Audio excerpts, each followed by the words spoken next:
You know what a lot of people get wrong about Christmas movies? They think that they were born as Christmas classics, but a lot of them weren't.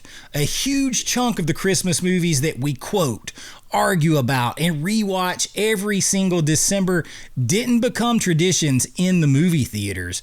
They became traditions on VHS. Because Christmas movies don't always work as summer blockbusters. Ask It's a Wonderful Life. They need repetition. They need comfort. They need to be watched again and again. Sometimes in the background, sometimes half asleep on the couch, and sometimes until the tape literally wears out. So today, we are talking about the Christmas movies that were either created by the VHS era or transformed by it. So pop that tape in. I got you. Let's go do this.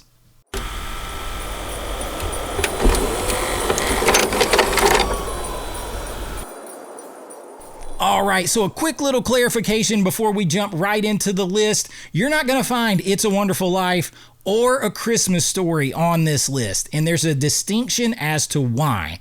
These movies became ubiquitous. They became a big part of our culture, our shared pop culture, Christmas traditions, through TV and cable airings, much more than VHS ownership. So they're not on this list because they weren't like huge rental store things. They were evolved and put into our culture via the television. So they had their audience. These movies became VHS legends thanks to renting those tapes. So let's dive right into the list with the first one, and it is 1988's Ernest Saves Christmas. On paper, this movie should not be a Christmas classic in any way. It's a goofy convenience store type character, a low budget Disney release, barely a theatrical ripple at all, released under the Touchstone Pictures label. And yet, if you grew up in the 80s or 90s, this movie was everywhere because Ernest never lived in theaters. He lived on VHS, and Ernest Saves Christmas was no different. The plot's simple. Ernest helps Santa Claus pass the mantle, pass the torch of being Santa Claus on to the new generation before time runs out. But the real magic happened at home. A cheap rental, kid-friendly runtime, quick, fun, energetic, just like Ernest movies, and just like the other Ernest movies, it is endlessly rewatchable. This is sort of the Saturday morning Christmas movie December tradition, and VHS is the only reason it survived long enough to become a Christmas cult classic. Now, if you want to talk Christmas cult classics, look no further than 1984's Silent Night, Deadly Night. This movie didn't just benefit from VHS. VHS saved this movie from being completely erased. Protesters got this movie pulled from theaters within a week of it being released. Parents groups lost their minds. Studios panicked. They yanked the film.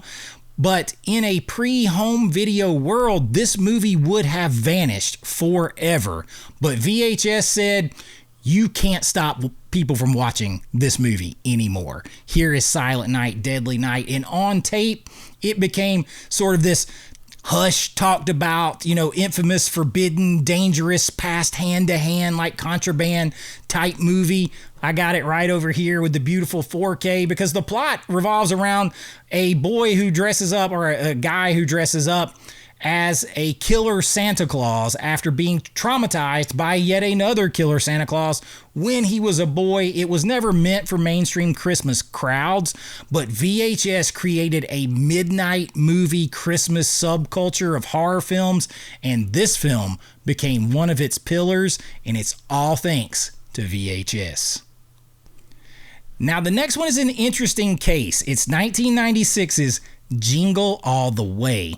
Now, this movie did fine in theaters. It's Arnold Schwarzenegger. It did fine in theaters, but it really has become a time capsule on VHS. Arnold plays a dad who's hunting the hottest toy of the season, something that's very relatable. It's the Turbo Man, while navigating the Christmas chaos and suburban madness. But on VHS, this movie transformed into a yearly rewatch nostalgia bomb, a mirror of real Christmas and holiday shopping stress. And the more distance we get from the 90s, the better this movie has aged. And VHS allowed that reevaluation to happen organically, and the movie has become bigger and bigger and aged better and better. And without VHS, that probably doesn't happen. Jingle All the Way, a no-brainer on this list. Now, the next one might be the quietest movie, and it is 1989's Prancer. This is a very quiet VHS Christmas movie. No massive box office, no cable movie marathons, but families owned it. A little girl believes she's found Santa's reindeer and must protect it. And that is the simple plot. And that is all you need in this movie.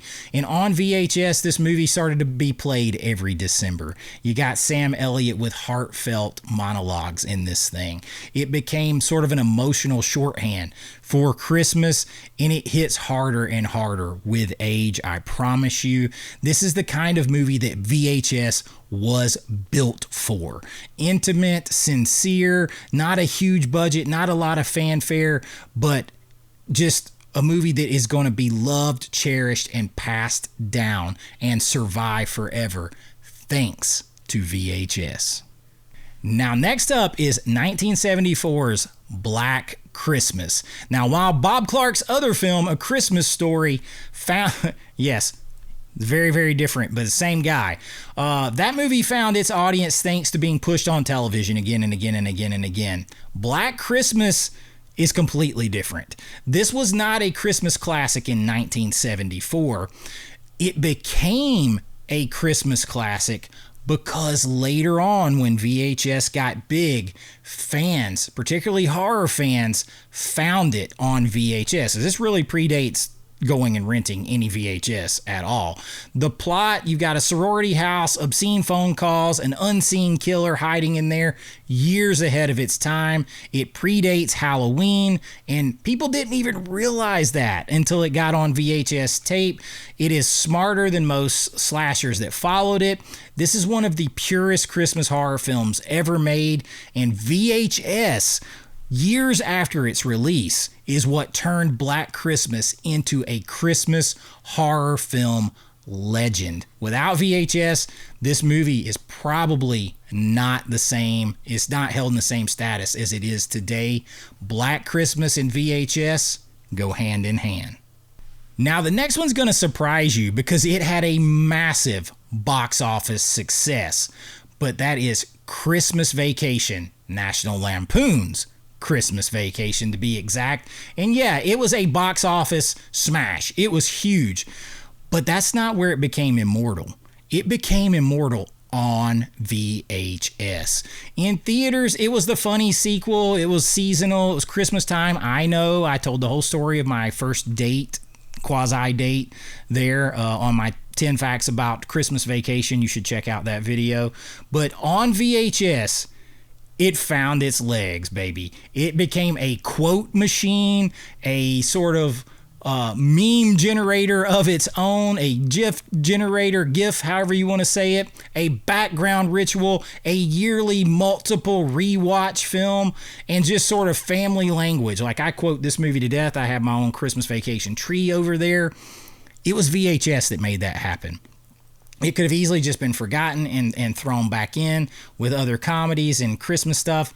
It didn't. It blew up on VHS. This movie demands rewatches, and VHS gave this movie the space to breathe. It was a little racy for television, unlike, It's a Wonderful Life or A Christmas Story. This has a little bit more, has some language, it has some different stuff like that, some innuendo, and without VHS, maybe we don't get it elevated to this status. It had to be here. Christmas Vacation, best ever. Now, the next one is a family film that I think is one of the best versions of this movie ever done, and it's 1992's Muppets: A Christmas Carol. And this movie didn't dominate in theaters. It did okay, but VHS turned it into a generational bridge between the older and younger, a family staple, and honestly, like I said, one of the best Christmas Carol Scrooge adaptations ever. You got Michael Caine playing this thing straight and tough against the Muppets at his gold, and kids wore out this tape, and parents appreciated the fact that Michael Caine played it seriously, so it gave them something to really watch. And this movie, with the way he portrays Scrooge against the Muppets, really only works with repeated viewings. You're not going to get it the first or second time. It's got to wear on you, and then you really appreciate it. That is the just perfect nature of what VHS allowed. A Muppets Christmas Carol had to be on this list. And before we get to number one, I wanted to reiterate, It's a Wonderful Life, A Christmas Story aren't here because they found their legs on TV. They were easily played on TV for cheap. There wasn't anything that had to really be cut out of them. None of that. So it was easy to find those on TV. They were communal broadcasts. They didn't require ownership. All that stuff to be discovered privately like the rest of these movies, or be redefined privately through a bunch of viewings thanks to VHS. So that's why those aren't here, and a few others. Same with the Rankin Bass stuff. Number one, those aren't feature films. I see people put those in movies all the time. They're not movies, but they way predated VHS, and they really found their legs on like primetime specials on TV. But number one is Die Hard. And yes, it was a massive box office hit, but the whole "is it a Christmas movie" thing really didn't happen until VHS made that a big controversy. Repeated viewings at home with rentals of an action movie, and people noticed all of the Christmas mise-en-scène in this movie, all the Christmas decorations, the Christmas references, the Christmas songs, the Christmas score, all of that, right down to the paper at the end mimicking falling snow, okay? The music, the setting, the themes of family and reconciliation, all that stuff. That entire debate exists because of VHS. That wouldn't have happened. It wouldn't have been at the theater enough time to really create that debate. It has to be way too edited. It's not a family-friendly, easy watch movie on broadcast television at the time. You know, not as many people had cable. It was VHS that made that happen, and that debate is still going today, and you have to love it. But VHS made so many movies and transformed so many movies. And yes, the director and writer say Die Hard is a Christmas movie. VHS allowed everyone else to discover it too. So there you go. VHS was so important. It's the same reason physical media is so important today. Movies can't be changed. They can't be altered. They can't be censored. They can't be taken away. That all can happen on streaming. We can't let that happen. We have to own these movies and protect them and pass them down the way VHS allowed that to happen before. They changed how Christmas movies worked. It turned movies into traditions. It turned rewatches into rituals. It let movies grow with us, and that is the power of movies. That is the power of physical media, and streaming will never touch that. And honestly, it will never figure out why. And that is probably the best part of it all. But until next time, I hope you enjoyed this. If you did, please like and subscribe. It really helps out the channel. And if you enjoyed this, please consider joining my Patreon below. You'll get all kinds of special extra videos, 4K deep dive reviews, physical media news, all that kind of stuff, special looks at my filmmaking, and of course, your name in lights on every single video, and everything helps support the channel. And until next time, be kind, rewind like always. This is Chase with AV Pop Culture, and I'll see you real soon. Bye-bye. I know.